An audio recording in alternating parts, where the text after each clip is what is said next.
So this is now day 17 of Donald Trump's government shutdown. This is the third longest in history. And unfortunately, there's no end in sight as we're heading into the weekend. So the soonest would be next week, but I mean, it doesn't look good. I'll just be frank with you guys. Donald Trump and his people just constantly attacking regular Americans. Now I'm concerned, and you probably heard about this one already, Social Security. They were supposed to announce the adjustments for next year. That's been delayed because the government is shut down. And so then the question is Donald Trump going to be messing with these numbers? Because we know that Trump and his people want to cut everything, right? So this would be one way that you could do it. You could mess with the inflation reads and say, oh, wow, zero inflation, no increase on Social Security.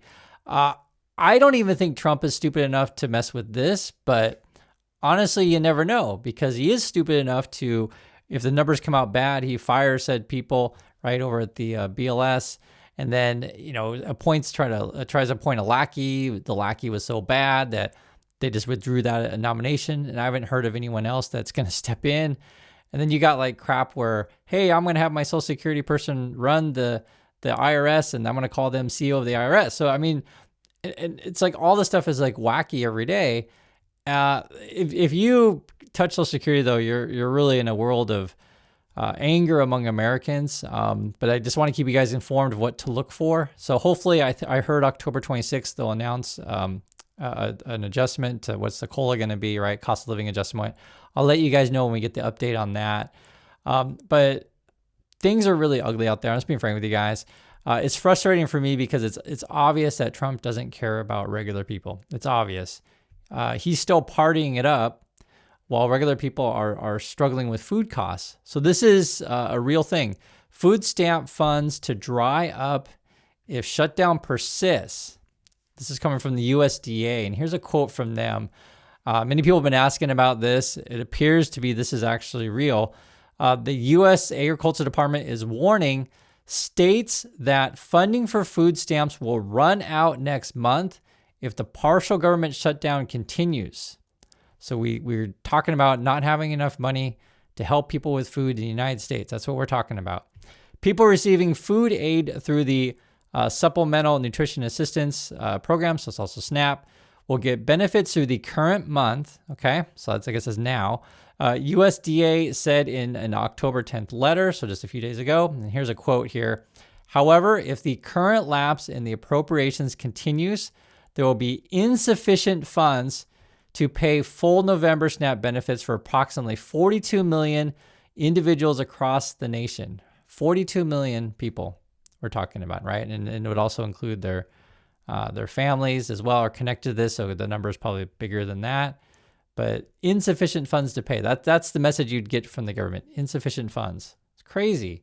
We're going to run out of money. That's coming from the Agricultural Secretary Brooke Rollins. That's one of Trump's people. We're going to run out of money in 2 weeks. That's the message. So you're talking about millions and millions of vulnerable families, of hungry families that are not going to have access to these programs because of this shutdown. So this is Trump's people are saying it. Trump administration are saying it, that we're short on funds. It was insufficient funds. We're going to run out of money in 2 weeks. And they're off on recess on the weekend. And the Trumpers and stuff like that, they're actually in their home districts, which we'll talk about.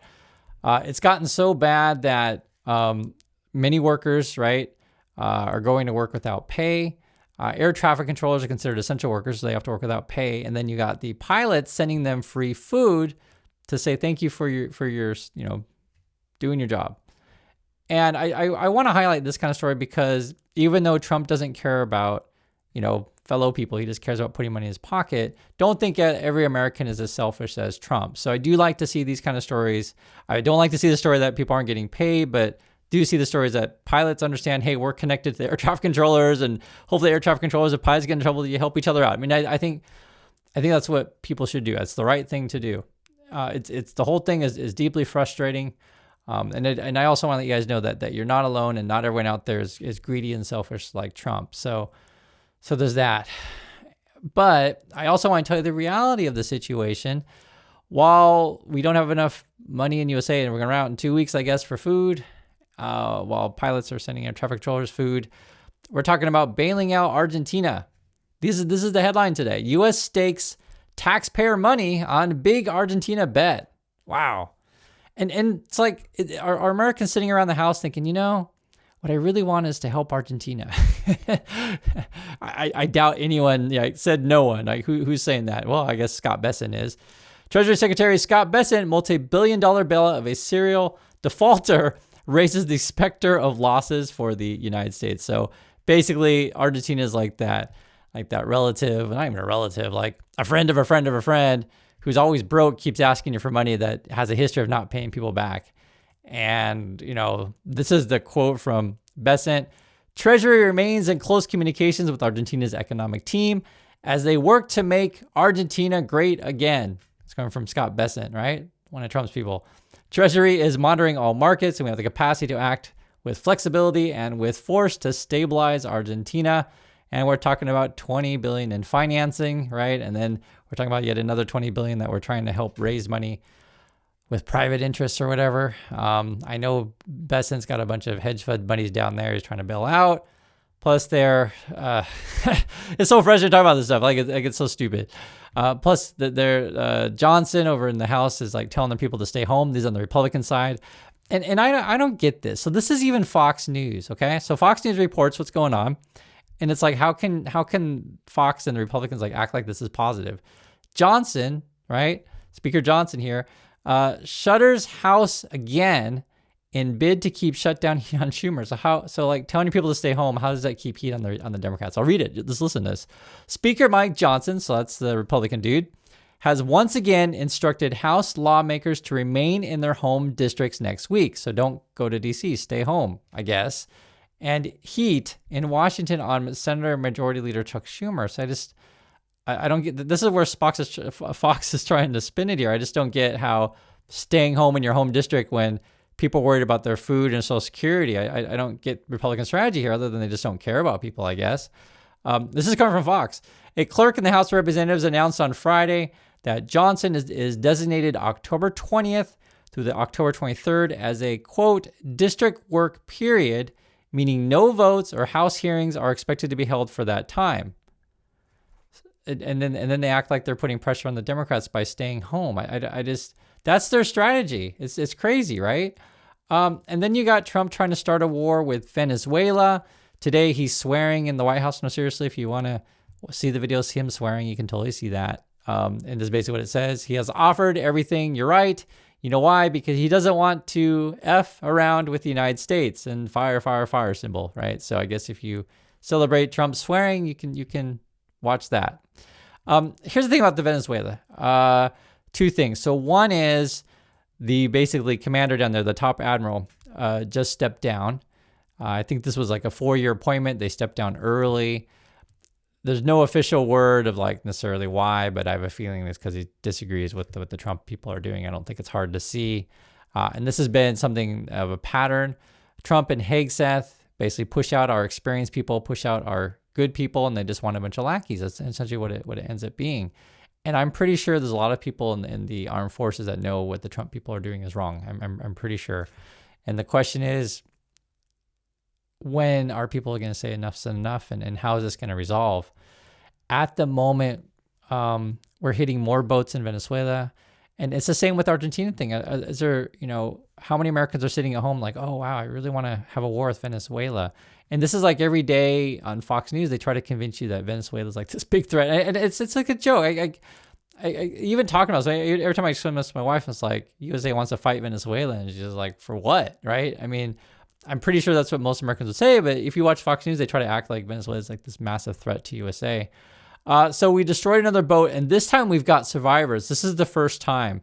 So I want to see what this is. I'll just say that. I always tell you the truth in this stuff. All I know is we're destroying boats. Hegseth wants to remove rules of engagement, basically hates that kind of stuff. Basically, we're shooting first, asking questions later. Now we finally got some survivors, so we'll see what's going to happen here. But the whole thing is pretty awful. I'll just be frank with you guys. It's hard to go through this stuff every day. I try to, give you a positive spin on this stuff. I'll tell you the positive things. The positive thing is not everyone wants to be a part of Trump administration, right? Someone stepped down, or talking about the pilots giving food to the air traffic controllers, or just talking about you're hanging out on the channel. We're talking about like being concerned about these things. Venezuela then, basically for Trump when he's stirring up war, then it gives Maduro a reason to get his people all riled up. And this is the kind of stuff they're saying in Venezuela. Raise your hands if you want to be a slave to the gringos. If you want peace, get ready to earn peace, right? So easy sell to basically say, let's defend ourselves from Trump. That's basically what it boils down to. And when you look what's going on in USA, so Trump is basically trying to start a war with everyone possible. Now, I guess, what are we firing? Army Corps of Engineer people. So this is Russ Vought, one of Trump's people. He'll try to blame the Democrats, right? They'll say, oh, we drained the Army Corps of Engineers' ability to manage billions of dollars in projects. The Corps will be immediately pausing over $11 billion in lower priority projects and considering them for cancellation. And they're looking at New York, San Francisco, Boston, Baltimore, right? So basically, and this is a pattern for them, this is the Trump people, they look to cut funds to as many blue states and blue cities as possible. So their whole strategy is to cut as much as they possibly can, right? And then they're hoping that their cuts don't affect their red people, right? The red states. And so then therefore, they'll go along with it. But I mean, I just don't think any of this stuff is sustainable. And the question is, I keep wondering is like, how long before people, it's mostly in Trump's camp, figure out like, oh my God, Trump is screwing everyone. This is also part of Trump's strategy, right? When things are shut down, then the courts don't function. So this is just coming out today. U.S. courts set to run out of money, begin furloughs as shutdown lingers. So we don't have enough money for food, not enough money to run our courts. Let me read a bit of this, and it kind of makes sense. It'll say, the U.S. federal court system started on Monday, will be curtailing non-essential functions and furloughing some employees after exhausting what funds it had left to sustain paid operations during the U.S. government shutdown. And so then basically what ends up happening is if you're Trump and you're a criminal, right, great. So then the courts don't work. So then I guess no one can prosecute me or sue me or whatever. I mean, that's what it ends up being. And then some workers now, they're worried, like say this in this example, a person has like a surgery scheduled or, some sort of thing they need to go to, but they're afraid to take time off work because you worry if you take any time off work, then you won't have a job when you get back. So that's essentially the culture among federal workers these days.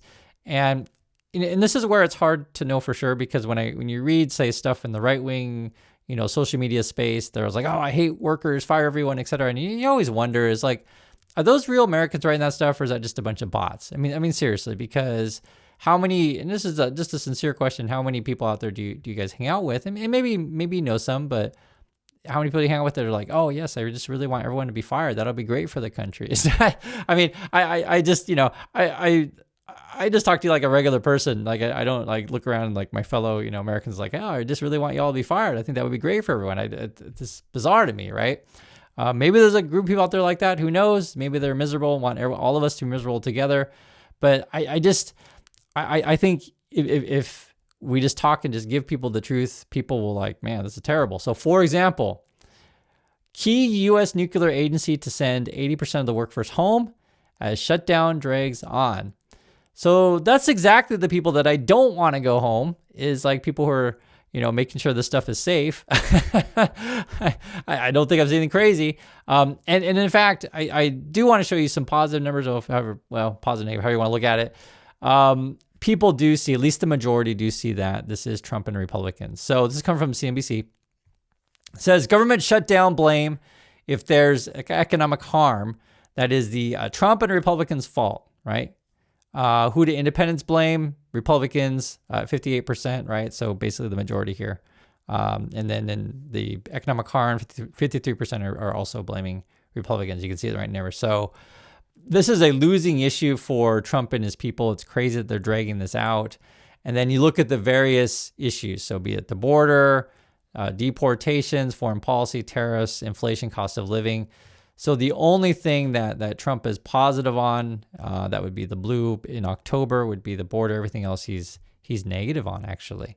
And this is underwater on so many things. And, the one that keeps sinking is the inflation and cost of living. I mean, it's underwater on that. You can see it right there. Trump and his people, I'll just show you guys. they're not serious. Whenever they show the opposition, right, the Democrats, they just put sombrero hats on them. Like it's just a bunch of 13-year-olds. I'm talking about the Republicans because that's their communication. That's okay. Let's just have sombrero hats. And this is real. The Republicans are having birthday parties for their dogs while the government is shut down and people aren't getting paid. Ritzy dinners and dog's birthday party. Shut down lives pretty normal for Congress and Trump. This is coming from the Trump people. It says on day 15, and this is just a couple days ago, but we're on 17 now. A government shutdown. A U.S. senator hosted a well-attended birthday party for his bulldogs. A lot of people came. Dozens of Hill staffers lined up inside the Capitol on Wednesday to wish Republican Senator Jim Justice Pup a happy birthday as she sat under a balloon arch wearing a pink and white hat. They noshed on cakes and dozens of cake pops shaped in 6-year-old baby dog's likeness. Great, right? That's what the Republicans are doing, are having birthday parties for their dogs. The other end of Pennsylvania Avenue, President Donald Trump gathered some of the richest people in the country, so Trump's partying with the rich people, for dinner at the White House. There were beef Wellington, butterscotch ice cream, and gold-rimmed china, but no mention of the government shutdown during Trump's 37-minute long remarks thanking his guests for the donations for a new White House ballroom, right? So he has a big party with all the rich people. They're all enjoying their butterscotch ice cream. He gives this long speech. Doesn't talk about the shutdown at all because he doesn't care. I want to make that really clear. And this is what Trump says. This is really a knockout crowd, right? That's how Trump talks. You guys know how he talks, right? Trump said Wednesday evening, noting that their collective donations have exceeded the ballroom's $250 million price tag. So I guess Trump is benefiting here. Fantastic. So that's what's going on. If you want to look at approval rating, because you're kind of curious about this stuff, again, I showed you guys that most people blame the Trumps and the Republicans because you always wonder like how people go along with this. People are still concerned about their jobs. They're concerned about inflation, and sort of that's where we are. So I hope you guys are okay out there. Please be safe. I'll try my best to keep you all informed, and let's hope the shutdown ends soon. But here's the problem right now. It's, if you check the stuff, is like Democrats are thinking, okay, even if we strike a deal with Trump, he's just going to back out of the deal anyway. So they're trying to figure out a way to how can we essentially keep Trump to his word, which is easier said than done. I'm sure you guys know. So that's my thoughts, and I catch you on the next video.